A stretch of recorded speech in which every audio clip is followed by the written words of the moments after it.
Is this where I sit? Yeah. Okay. Hi, thanks for having me. My name is Karen Anti-Vax, and I am legally a professional Karen. Now, most people, whenever they become a Karen, they usually go with the wrong start. They usually start off with the usual, give me your manager and stuff like that. But thankfully, I will teach you how to start right in just 5 easy steps. And step 1 is the glare.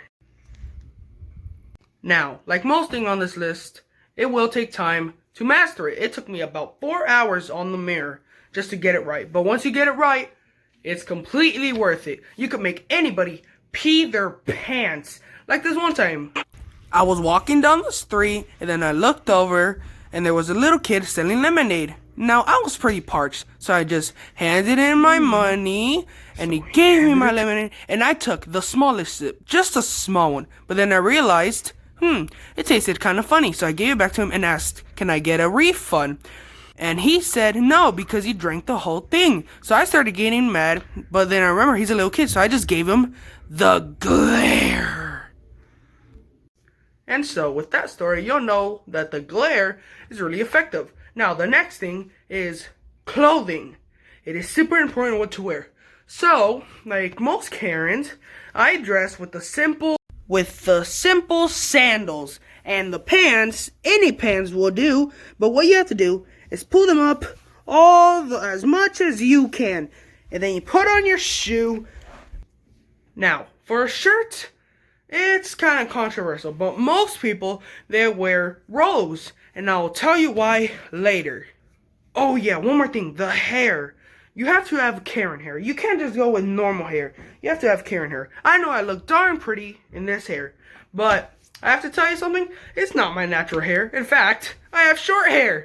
And the third step that's very important to become a Karen is body language.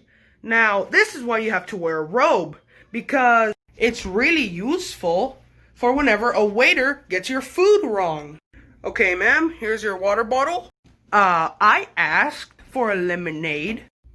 Oh, I'm sorry, ma'am. I'll get that fixed. Disappointment. And that's why I wear a robe, so I don't have to tell people that I'm mad. The robe does it. Coming up to step 4 is probably the second most important thing to be a Karen. It is the hate of vaccines. I never use vaccines. I only give my children oil, and look how beautiful they became.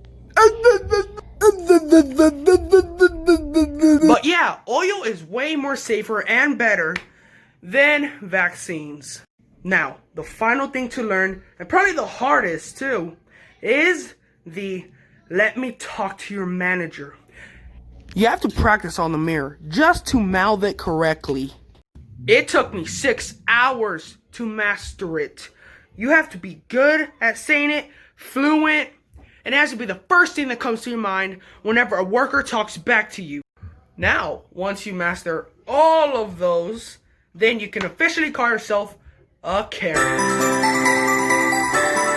I am a Karen now. Hooray! Also, pro tip, if somebody calls you a Karen, tell them it's a racial slur and as racist as the N-word. And tell them you will sue them. Some Karen is gonna find this video and just report this video for harassment.